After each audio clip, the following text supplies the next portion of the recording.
Hello, hello. Merry Christmas. Hope you all have a wonderful day. It's Christmas Day as I record this. And because it's Christmas, I have to make a review of this book, The Last Chairlift by John Irving, because I bought it for my daughter and she's coming back in a couple of days when I'm going to wrap it up and give it to her. So I thought, well, I've got it in my hands as a prompt. I can hold it up and let you see it.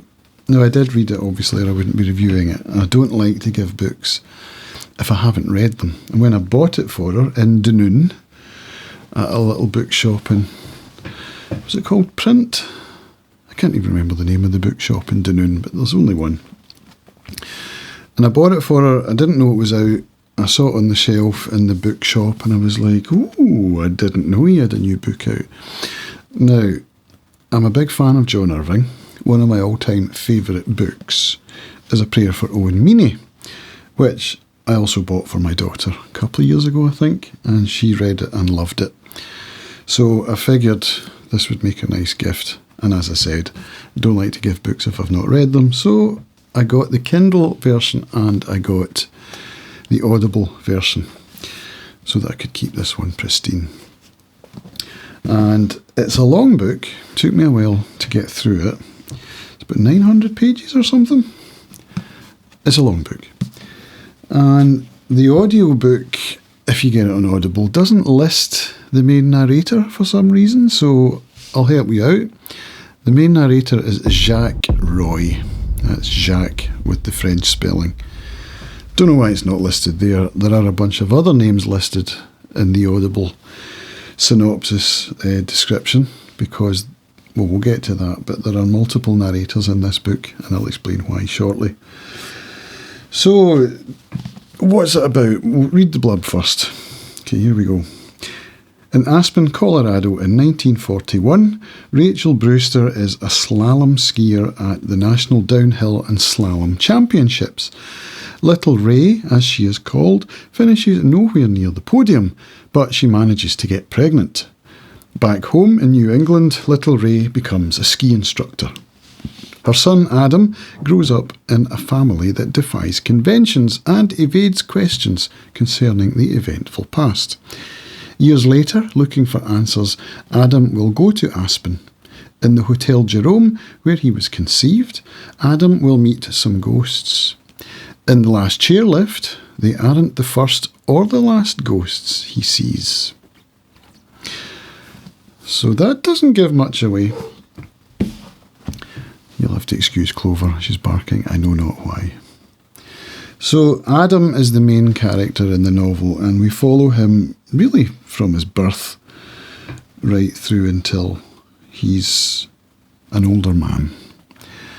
So it spans quite a great deal of time and he comes of age in the 60s.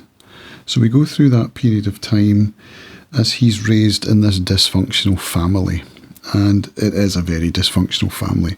It's a very odd family. It's a very unconventional family. There's a lot of sexual politics going on, which if you've read any John Irving before, probably won't come as a surprise. Little Ray is basically a single mother in the book. We don't learn about Adam's father until a bit later.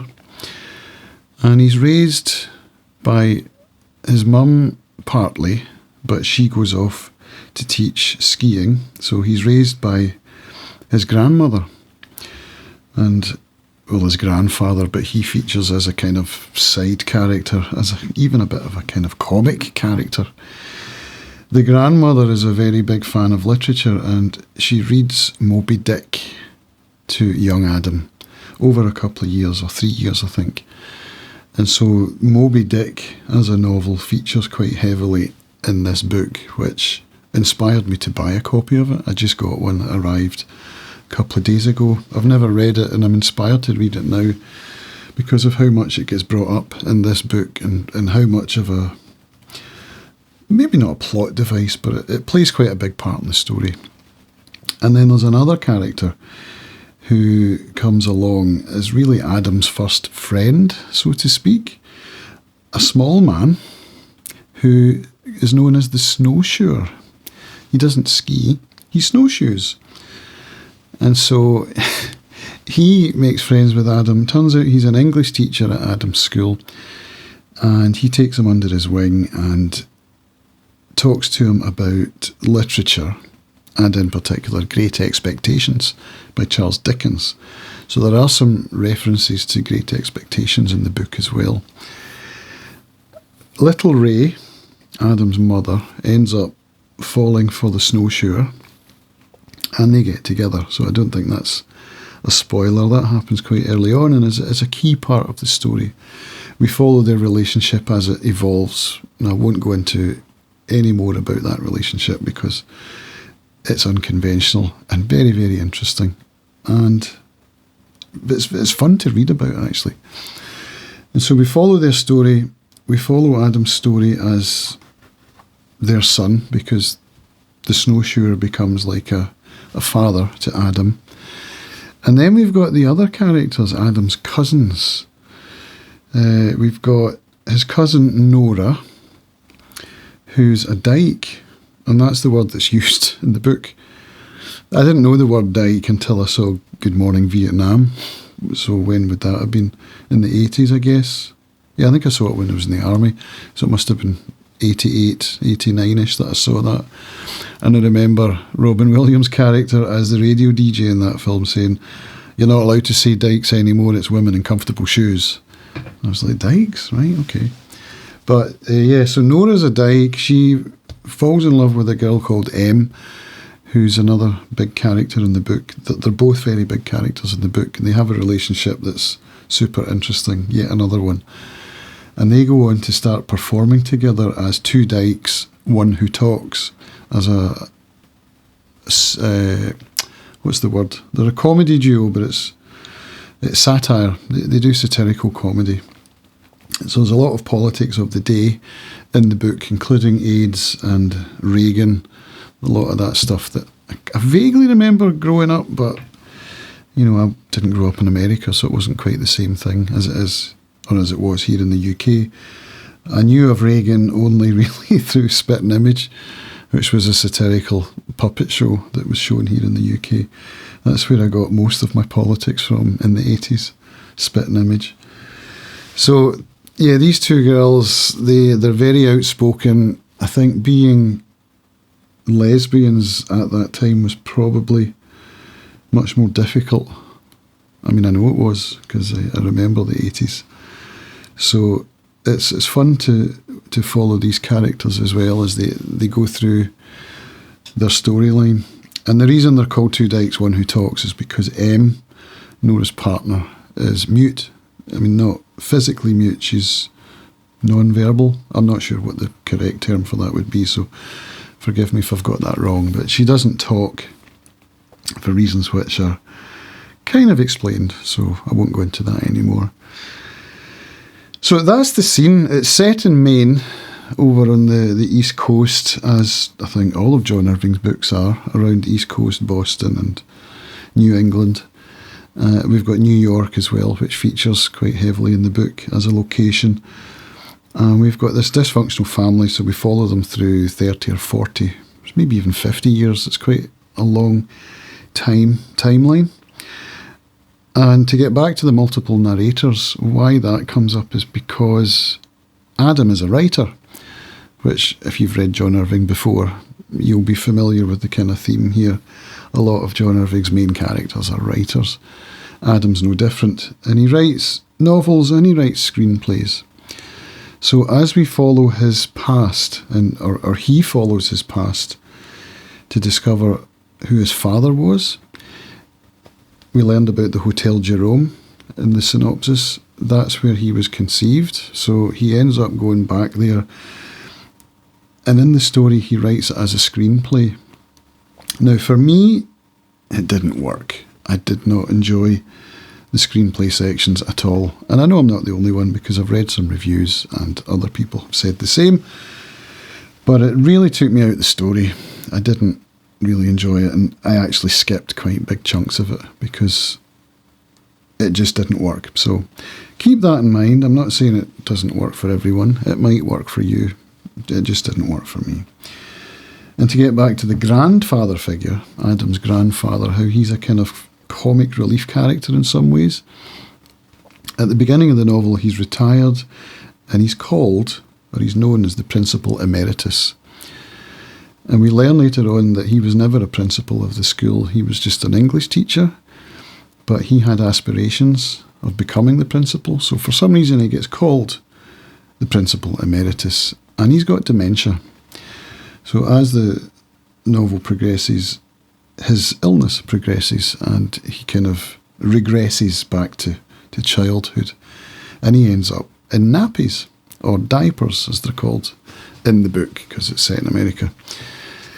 And through the novel, he's referred to by the author in many different ways. And at first it was comical. But the more names he gave him, the more it started to annoy me. So I've got some examples here. I've done a search for the word on my Kindle book on the word emeritus. So he's known as the principal emeritus at the beginning. He then becomes known, here's some examples: the faculty emeritus, the infant emeritus, the lunatic emeritus, the semicolon emeritus, the fetus emeritus, and so it goes on and on and on. And this, I noticed in this book, which possibly John Irving does in others, I've not picked up on it, but I will now, is that characters are known by various different names. For example, we've got the snowshoer. He's not referred to as the snowshoer in every instance, or by his name in every instance. He has kind of different names. So he'll be called the little English teacher, or the snowshoer. And we've got another character who is a friend of Little Ray, Adam's mother, who works on the ski slopes. And she's a snow groomer, or a slope groomer, or, she works on the slopes, grooming the snow at night time to make it nice and pristine for the next day. And in every instance that she's mentioned, she might be mentioned by name, she might be mentioned as the slope groomer, or I can't remember all the different names she's known by, but this is just something to be aware of, I think, in John Irving's novels, is the way that he refers to characters, and if they're mentioned on the page by name in many different paragraphs, he'll use a different name each time. It just seems to be a writing device of John Irving's that stood out, in particular with this book, because of the emeritus thing. And he eventually becomes known as the Diaper Man, and he shows up as a ghost in a few interesting ways, which I won't go into, but there's a lot of humour in it, some of the stuff that happens. I'll just give you a wee brief example. There's a scene where Adam is in bed with an older woman, and the diaper man appears as a ghost, and the older woman sees him, and she has an accident in the bed, right? We won't go into any more than that, but it's a funny scene, and I can remember exactly where I was when I was driving, listening to the audiobook on my way to Glencoe in the dark, and I can just remember that scene vividly as I'm looking at the mountains around Glencoe with snow on the top and sun going down and all that. It's quite a scene. So that's an example. There's a lot of sex in the book, including from the main character, when he loses his virginity in interesting ways. So, yeah, that's not something that will be new to you if you've read John Irving before, so just look out for that. Did I like it? Apart from the screenplay sections, yes, I did. I liked it a lot. I think I gave it 4 stars. It would have been 5 had it not been for the screenplay sections. The length, honestly, it doesn't feel too long. I wondered if it would, given the size, but it's quite a fast-moving book. It's an easy book to read. If you've read John Irving before, you'll kind of know what to expect stylistically, and I'm sure you'll enjoy it. And I'll leave it there. I would recommend it if you're a John Irving fan. If you're interested in progressive politics and how that might play out in a family situation in America, you'll get some of that. John Irving is quite clearly on the left, the way that he writes. He's a very progressive author. I'm not particularly that way myself, so for that reason I found it particularly interesting, because it does help me to get a view into that world which otherwise I wouldn't have had. So yeah, I recommend it to anyone who wants to learn a bit more about how progressive politics grew through the 60s and into the present day, particularly in North America, because we go into Canada as well, so it's not just in America, we get some Canada, because that's where M comes from, the dyke who doesn't talk. So there we go. Hope that was interesting. Let me know if you've read it and if you liked it. I'd love to hear from you. Thanks for watching, and I'll see you later. Bye for now.